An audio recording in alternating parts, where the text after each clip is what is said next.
V tomto bloku prezentácií si ukážeme, ako sa riešia úlohy lineárneho programovania pomocou simplexovej metódy.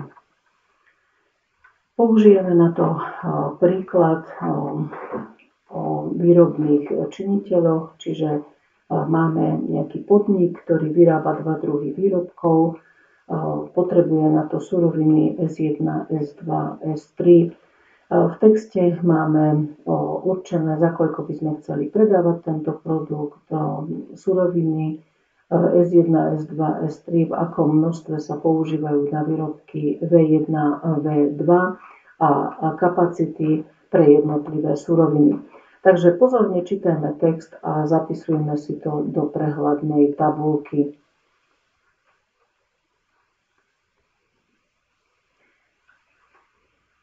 Výrobky V1 a V2 budú naše prvé dva stĺpce.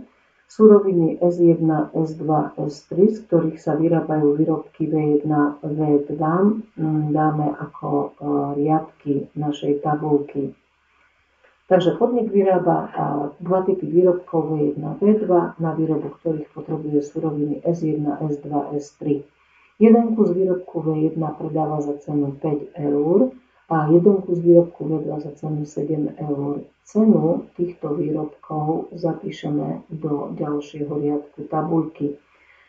Za jeden výrobok V1 dostaneme 5 eur, za jeden výrobok V2 7 eur. Na jeden kus výrobku V1 je potrebných 6 kg suroviny S1, 2 kg suroviny S2 a 3 kg suroviny S3. Na jeden výrobok V2 potrebujeme 3 kg suroviny S1, 4 kg suroviny S2 a 3 kg suroviny S3.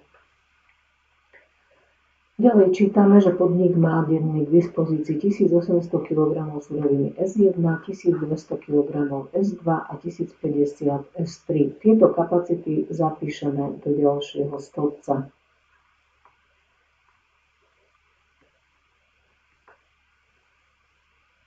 Kapacita suroviny S1 je teda 1800, kapacita suroviny S2 1200 a kapacita suroviny S3 1050. Zostavíme matematický model, stanovíme si neznáme XI. Neznáme vždy čítame v otázke. Otázkou je zistiť, aký počet výrobkov V1, V2 má podnik k dispozícii. Čiže XI bude počet kusov výrobkov VI. Stanovíme kriteriálnu funkciu. Našou úlohou je maximalizovať príjem. Príjem vypočítame tak, že všetky výrobky V1 vynásobíme cenou výrobku V1, všetky výrobky V2 vynásobíme cenou výrobku V2 a keď ich sčítame, dostaneme kriteriálnu funkciu. Takže účelová alebo kriteriálna funkcia je z sa rovná 5x1 plus 7x2. 5x1 príjem za výrobky V1 a 7x2 je príjem za výrobky V2. Ďalšou úlohou je stanoviť podmienky. Naše obmedzujúce podmienky sa týkajú kapacít surovín S1, S2, S3. Všetky kilogramy suroviny S1 použité na výrobkov V1 V2 vypočítame tak, že výrobky V1 násobíme 6 kg, čiže 6x1. To je celkové množstvo kilogramov potrebné na všetky výrobky V1 plus 3x2, to je celkové množstvo suroviny S1 potrebné na výrobky V2. Keď tieto kilogramy sčítame, nesmieme prekročiť hodnotu 1800, čiže prvá podmienka je 6x1 plus 3x2 je menšie rovné 1800. Podobne vyrobíme druhú podmienku a tretiu podmienku pre suroviny S2 a S3. Čiže 2x1 plus 4x2 menšie rovné 1200, 3x1 plus 3x2 menšie rovné 1050. Posledná podmienka sa týka nezápornosti premenných, pretože nemôžeme vyrábať záporné množstvo výrobkov. Keď máme stanovený matematický model, môžeme prejsť ku kanonickému tvaru, ktorý je potrebný na zapísanie úlohy do prvej simplexovej tabulky. Kanonický tvar požaduje, aby kriteriálna funkcia bola v tvare minima, aby podmienky boli v tvare rovnosti a aby bola prítomná báza. Minimum, pokiaľ je tak stanovená úloha, že priamo máme vypočítať minimum, je to v poriadku. Ak máme maximum, tak ako je to v našom prípade, tak musíme najskôr maximum zmeniť na minimum tak, že zmeníme koeficienty pri premenných x1, x2 na opačné, čiže minus 5x1, minus 7x2 bude minimum. Tak ako to vidíme v nasledujúcom slajde. Čiže účelová funkcia bude v tvare minus 5x1, minus 7x2. Podmienky vyrovnáme pomocou doplnkových premenných. Všimnime si, že všetky tie nerovnosti máme v tvare menší rovný, čiže ku všetkým trom nerovnostiam treba pripočítať doplnkové premenné x3, x4, x5, ktoré nám vyrovnajú nerovnosti na rovnosti. Tieto doplnkové premenné sa neprejavia v kriteriálnej funkcii, respektíve sa prejavia s koeficientom 0. Môžeme si ju teraz napísať, že je to 0x3 plus 0x4 plus 0x5, ale toto do budúcna písať nemusíme. Takže máme zabezpečené minimum, máme zabezpečené rovnosti v podmienkách, no a tým, že všetky tie nerovnosti boli súhlasné v tvare menší rovný a všade sme pripočítavali doplnkovú premennú x3, x4, x5, tak sa nám vytvorili bázické vektory pri x3 1, 0, 0, pri x4 0, 1, 0 a pri x5 0, 0, 1, čiže zároveň sa nám zabezpečila aj báza. Môžeme zapísať danú úlohu do prvej simplexovej tabulky. Stĺpce P0, P1 až P5 to sú vektory, ktoré sa nachádzajú pri jednotlivých premenných. Stĺpec P0 je pravá strana podmienok, čiže 1800, 1200 a 1050. P1 vektor to sú koeficienty pri neznámych x1 v prvom stĺpci, čiže 6, 2 a 3. P2 koeficienty pri x2, čiže 3, 4, 3. P3 vektor, koeficienty pri x3, 1, 0, 0, P4, 0, 1, 0 a P5, 0, 0, 1. Nad vektory P1 až P5 píšeme koeficienty CI z kriteriálnej funkcie, čiže v Z pri x1 sa nachádza koeficient C1. Nad P1 teda píšem minus 5. V Z pri x2 sa nachádza koeficient C2, čiže nad P2 píšem minus 7. Vektory P3, P4, P5 sú doplnkové s koeficientami 0. Ďalej vypočme stĺpec báza.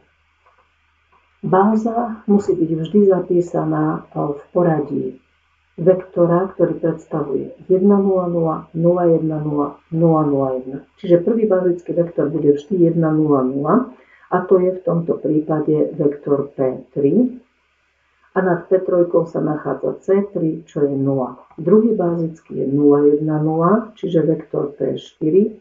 Nad P4 je C4, čiže 0. A posledný bazický bude P5 s koeficientom C5 opäť 0. Táto prvá tabuľka nám dáva prvé riešenie x1, ktoré môžeme čítať aj nasledovne. Vždy sa pozrieme na vektory P1 až P5. Ak to nebude vektor bázický, tak príslušnú premennú dáme rovno 0. Ak bude bázický, tak sa pozrieme, čomu odpoveda jednotka bázického vektora v stĺpci P0. Poďme na to. Vektor P1 nie je bázický, čiže x1 bude 0. Vektor P2 tiež nie je bázický, čiže druhá súradnica vektora x1, x2 bude tiež 0. P3 vektor je bázický a jednotke v P0 odpoveda hodnota 1800, čiže x3 bude 1800. Vektor P4 je bázický a jednotke odpoveda v P0 hodnota 1200.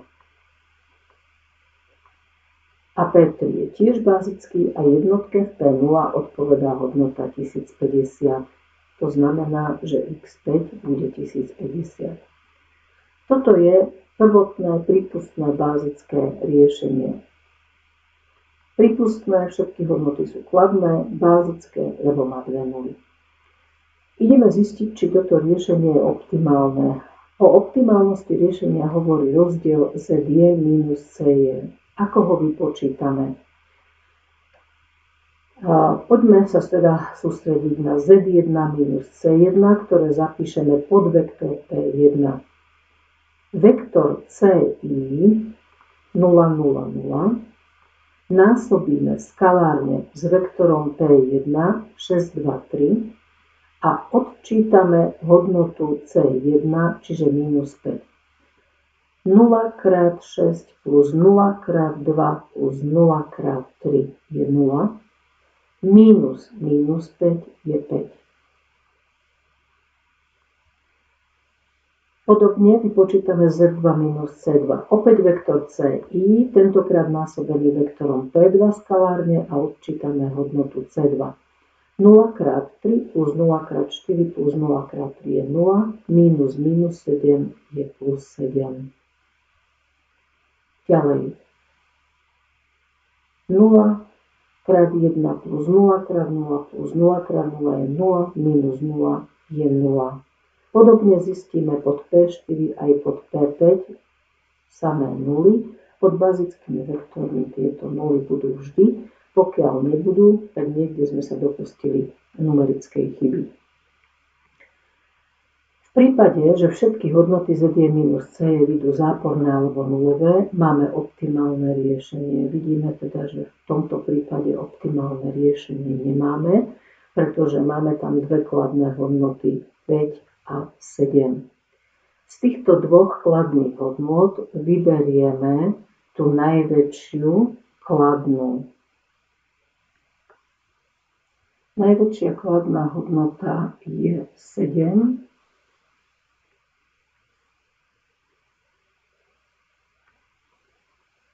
A táto hodnota nám určí vektor vstupujúci do bázy, čiže bude to vektor P2.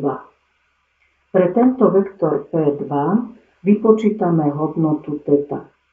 Hodnota θ bude vždy podiel P0 lomeno vybraný vektor, v tomto prípade vektor P2.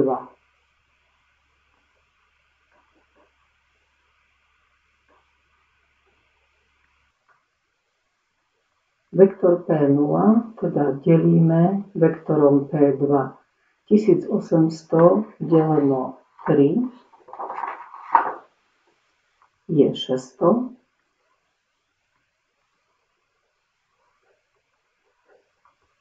1200 deleno 2 je 300. Pardon, 1200 deleno 4 je 300. A 1050 deleno 3 je 350.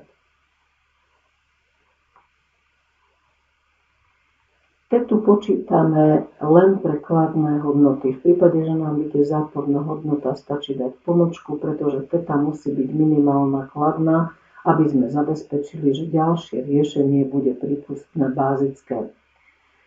Minimálna kladná hodnota je teda 300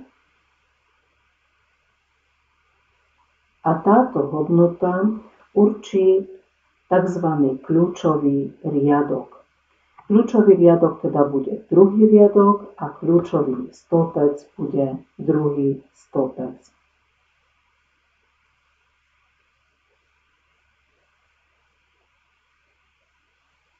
Kľúčový riadok a kľúčový stĺpec máme teda podfarbený žltou. Tam, kde sa prekrývajú, tam vzniká tzv. Kľúčový prvok. Na tomto mieste v ďalšej tabuľke vyrobíme jednotku a čísla pod a nad týmto kľúčovým prvkom musia byť nuly. Čiže teta nám určila, že vektor P2 vstúpi do bázy v tvare 0, 1, 0, čo je vektor P4. Čiže vektor P4 bude nahradený nejakým iným vektorom. Tu už vidíme teda prepísanú tú istú tabuľku, ktorú sme robili pred chvíľočkou. Máme tam naznačené, ako vstúpi vektor P2 do bázy, čiže v tvare 0, 1, 0. Ako to urobíme? Narábať môžeme len s kľúčovým riadkom, to znamená len s druhým riadkom a jeho násobkami. Takže ako prvé zabezpečíme na miesto štvorky jednotku tak, že druhý riadok vynásobíme 1/4 alebo vydelíme štvorkou. Zapíšeme do novej tabuľky. Čiže 1200 deleno 4 alebo krát 1/4 bude 300.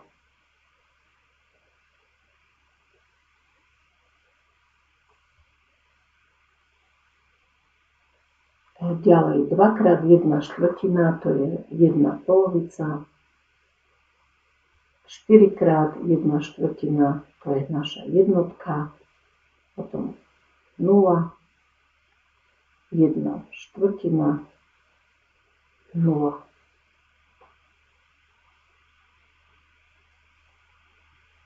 Tento riadok použijeme na vytvorenie nuly nad pivotným prvkom, čiže potrebujeme sa zbaviť tejto trojky. Urobíme to tak, že upravený kľúčový riadok vynásobíme opačnou hodnotou, čiže -3. Tu tento -3 násobok pripočítame k prvému riadku a zapíšeme do novej tabuľky.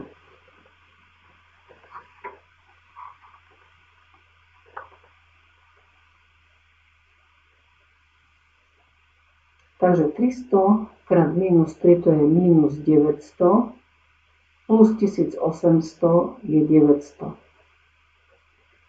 -3 polovice plus 6 bude 9 polovíc. -3 plus 3 je 0. 0 krát -3 je 0, plus 1 je 1. 1/4 krát -3, čiže -3/4 plus 0, -3/4 a 0 plus 0 je 0. Ostáva nám vytvoriť v stĺpci P2 pod pivotným prvkom 0, keďže je tam opäť trojka, tak podobnou úpravou, čiže -3 násobkom druhého riadku, upraveného druhého riadku, pripočítame k tretiemu riadku a zapíšeme do novej tabuľky. 300 krát -3 je -900 plus 1050 je 150. -3 polovice plus 3 sú 3 polovice.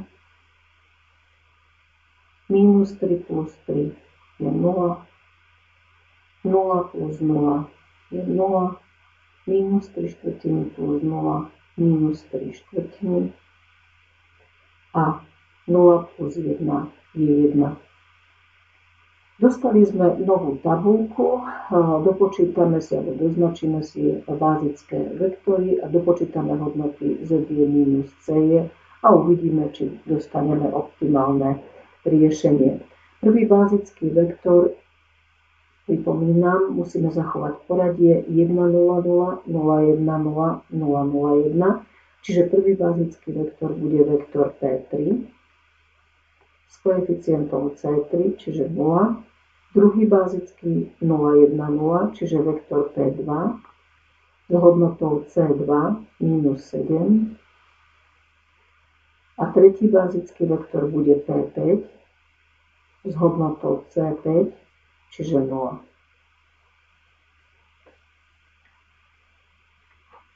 Dostali sme riešenie x2,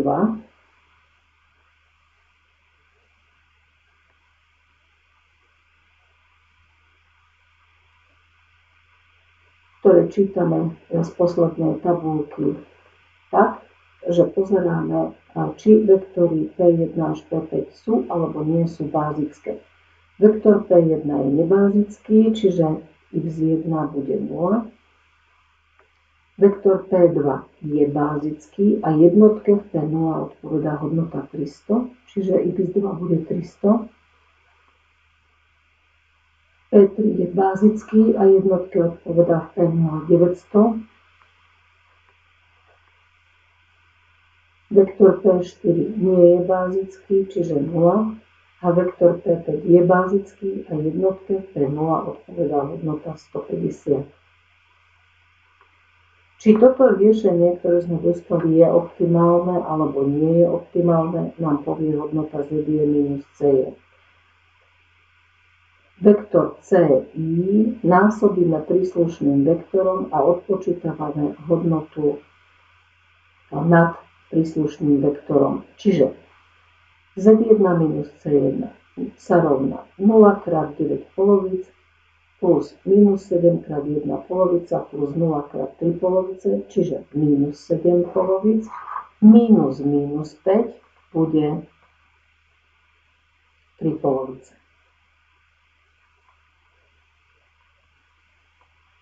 Pod bazickými vektormi budeme mať nuly, ale môžeme to skontrolovať, áno, čiže 0 krát 0, minus 7 krát 1, plus 0 krát 0 je minus 7, minus minus 7 je plus 7, čiže 0.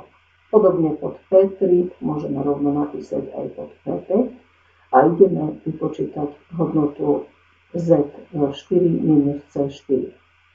0 krát minus 3/4 plus minus 7 krát 1/4 plus 0 krát minus 3/4 je minus 7/4.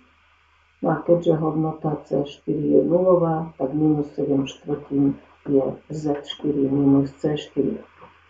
Vidíme, že nemáme všetky hodnoty záporné alebo nulové. Máme tu opäť kladnú hodnotu, čiže tentokrát musíme do bázy zaradiť vektor P1 a v akom tvare ho zaradíme do bázy, to nám povie hodnota θ ako podiel P0 lomeno P1 tentokrát. Vždy je to vektor P0 lomeno vybraný vektor. Takže 900 deleno 9 polovic bude 200. 300 deleno 1 polovica je 600 a 150 deleno 3 polovice je 100. Tu vyberáme minimálnu kladnú, čiže vidíme, že kľúčový riadok bude tretí riadok a kľúčový stĺpec bude prvý stĺpec. Prekrížením kľúčového riadka a kľúčového stĺpca dostaneme kľúčový prvok, na mieste ktorého musí byť jednotka a všetky ostatné hodnoty v tom stĺpci musia byť nulové. Takže najskôr zabezpečíme jednotku, to znamená, že tretí riadok vynásobíme prevrátenou hodnotou, čiže 2/3, alebo delíme 3/2. To je už na nás, ako si to interpretujeme. Čiže 150 krát 2/3. Zapíšeme samozrejme do novej tabulky. 150 krát 2/3, to je 100.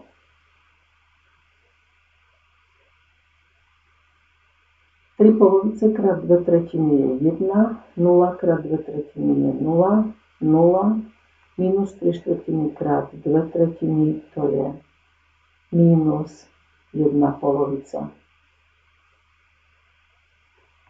a 2/3.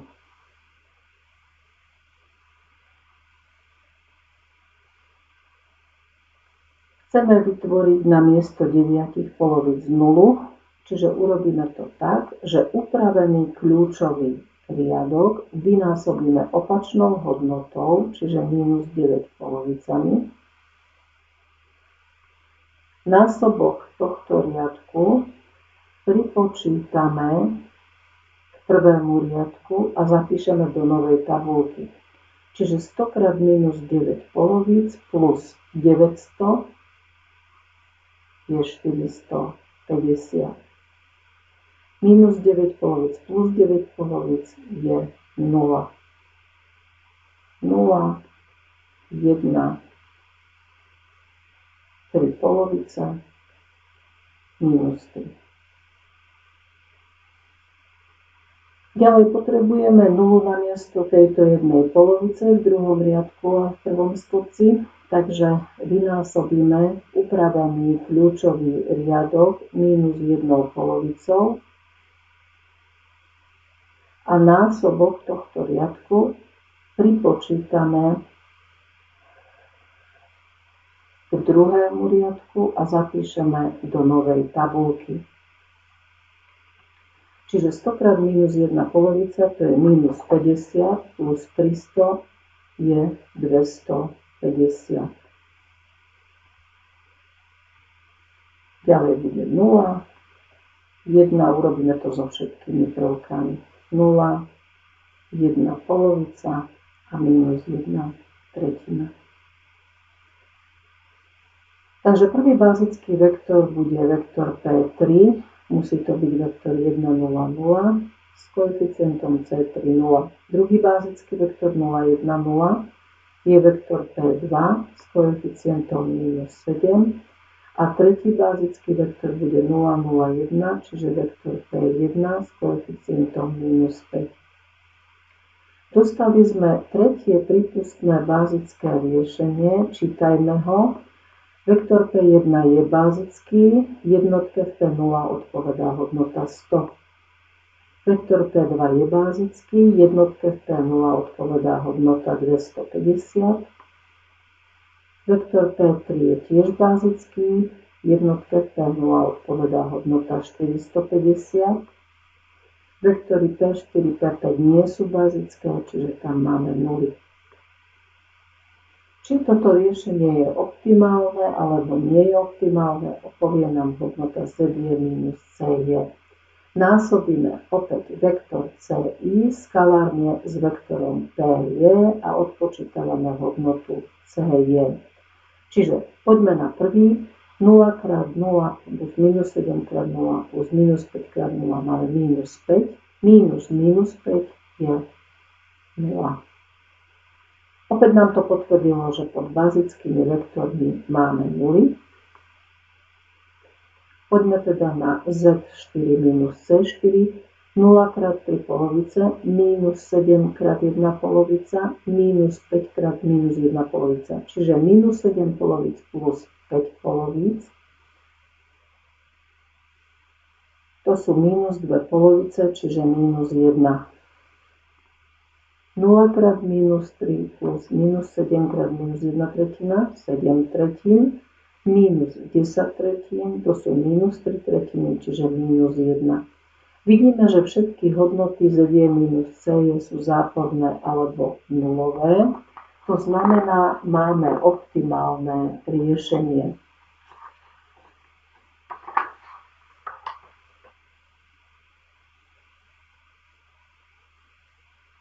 Ako ako by sme mohli interpretovať výsledok.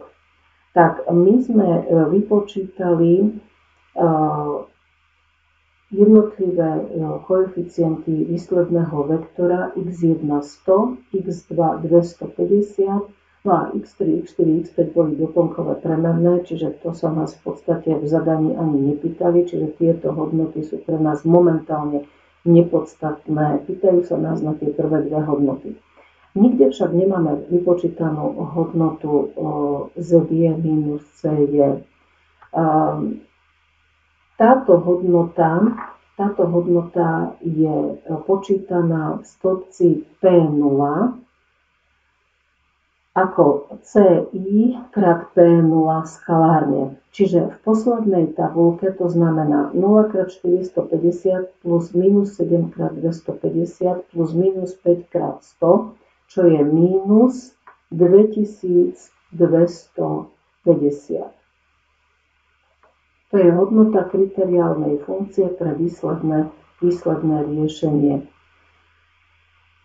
Vyšla nám táto hodnota záporná, čo je logické, pretože na začiatku sme menili úlohu maximalizácie na minimalizáciu, čiže teraz pri interpretovaní výsledku musíme naspäť zmeniť túto hodnotu na maximum, čiže zmeniť znamienko. Ekonomicky teda by sme mohli zhodnotiť tento výsledok nasledovne. Podnik má vyrábať 100 výrobkov V1, čiže x1 sa rovná 100,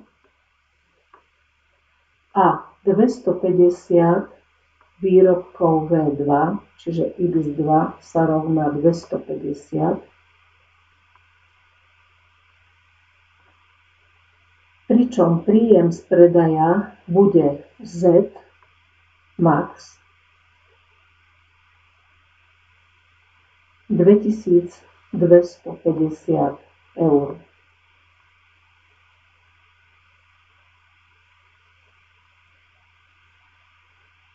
A tieto hodnoty 450,00 nám hovoria, koľko surovín nám zvýši.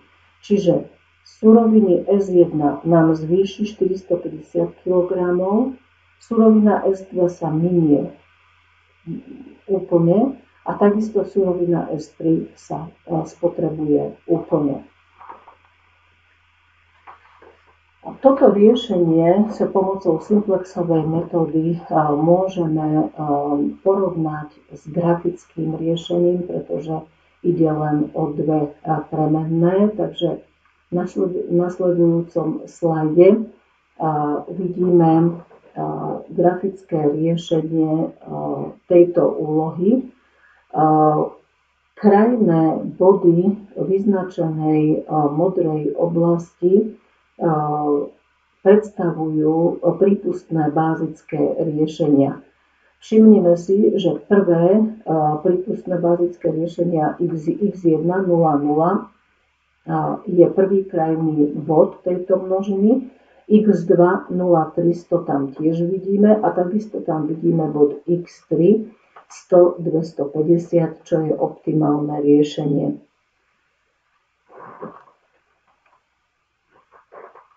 Takže grafická interpretácia nám potvrdila výsledok simplexovej metódy. Grafické riešenie je fajn, pokiaľ máme dve premenné, možno ešte s tromi premennými by sme to dali, ale pokiaľ máme viac premenných, tak určite treba použiť simplexovú metódu.